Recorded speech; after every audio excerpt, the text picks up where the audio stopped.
But tell them what went wrong. Pretty much everything went wrong. I'm Paul Dillon. Welcome to my YouTube channel. Let me tell you how it is that we even got here.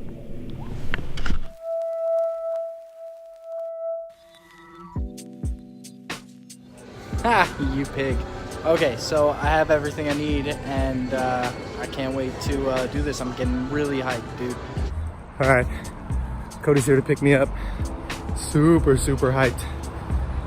I don't even know if I'm gonna be able to sleep tonight. I'm so pumped. Headed to Joshua Tree.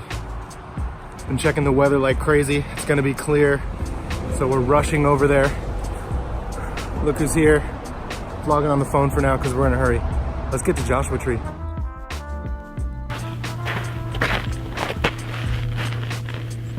You see, I pulled up to work yesterday and I got this picture.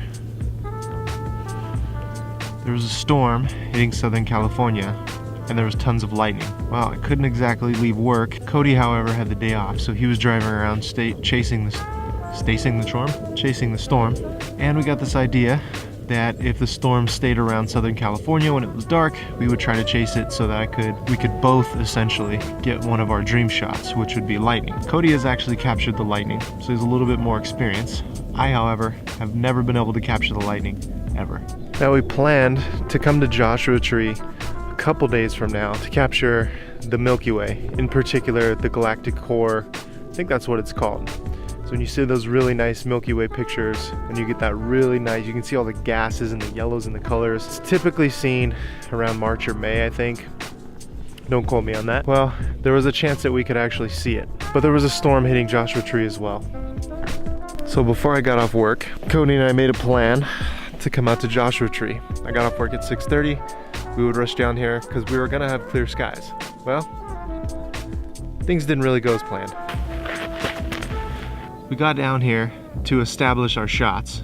We started taking our test shots because we were gonna set up our astro time lapses. We noticed some cloud coverage, like these ones, and then more cloud coverage, and then the sky was dark.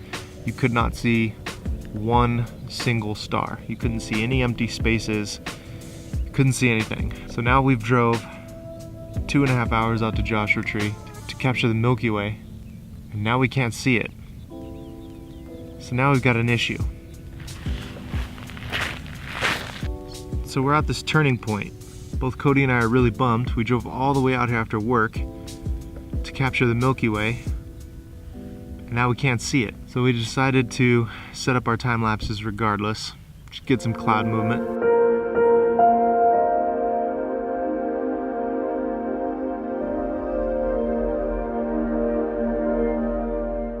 The clouds weren't going to go away until about 1 o'clock. The plan originally was to come out here, set up one time lapse, go to sleep and wake up because the Milky Way was going to be best seen about, I think it started at like 3:30. So we came out here, cloud coverage. The clouds weren't going to clear up till about 1 a.m. Long story short, we haven't slept that much. So I'm gonna start packing up. I'm gonna be a nice guy, nice friend. I'm gonna pack up the tent, which we ended up not sleeping in because it got really cold again. Slept in the car. This is a last minute trip. We weren't super prepared. Learned a lot, had fun. A lot of interesting things happened, but let me pack up the tent. Let me clean up a little bit for Cody, and then let's get to those time lapses.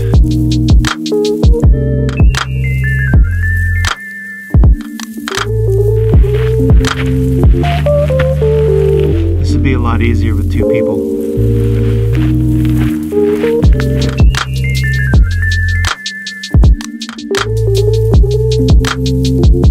So we got about an hour of sleep. We woke up to capture the Milky Way, and it was clear. We were excited. So we set about a 2-hour time lapse, let it go, tried to go back to bed. Don't believe either one of us slept, but there was so much moisture in the air that our lenses got condensation on them. So I'm not even sure if this is in focus because there's condensation like right in this quadrant of my lens. When I woke up to check the time lapse, it appears as though the moon came up. When we checked the dark skies or the Star Walk app, it didn't show the moon was supposed to rise, and it rose. And we didn't see any Milky Way. At this point, I don't even know what the time lapses look like because I'm still recording this before I've head home. I'm gonna finish packing up the car and then I'm gonna wake Cody up.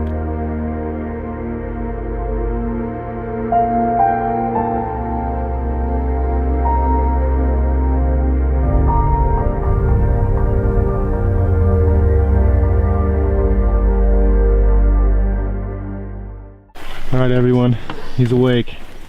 How you feel? Still tired, but thanks for letting me sleep. Now I can drive us home, and you don't have to worry about dying. I mean, living's a huge plus. Yeah, just a little bit. We're gonna pack up. We got things to do. We'll head home. I'll fill you guys in. I'll look at the footage. I don't know. We'll see. Fingers crossed. I think we got some good stuff.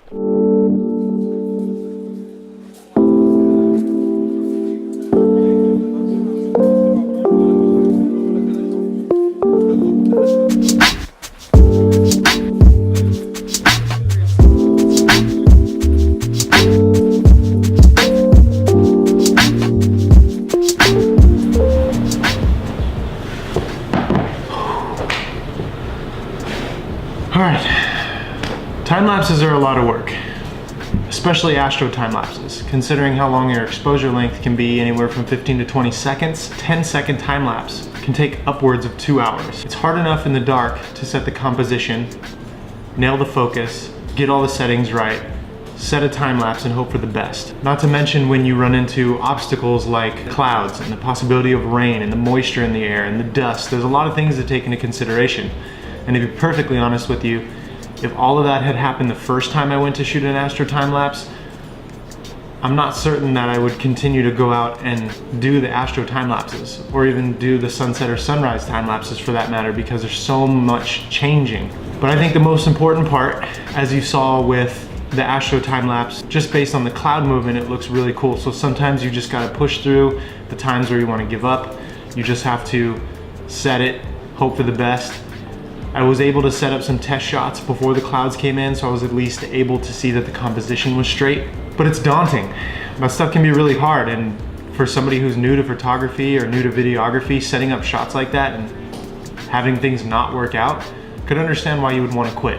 Considering there was that much moisture in the air, I have more faith in that Tamron lens and that Sony camera than I have since I bought it. Now, they're not waterproof, but they are weather sealed. And considering how much moisture I had on that Tamron lens, it's working fine. I've cleaned it. I've taken some test photos and videos since the Joshua Tree trip, and I haven't seen any issues. So I do have more faith in that. Cody and I will continue to try to push to get the astro time lapses that we want to get. We're trying to get all the practice in now before the summer months, when the galactic core portion of the Milky Way is parallel with the horizon. So the more times I can fail now, the better for when I can actually nail those really dope time lapses. So this is where I'm going to conclude this week's vlog. This week's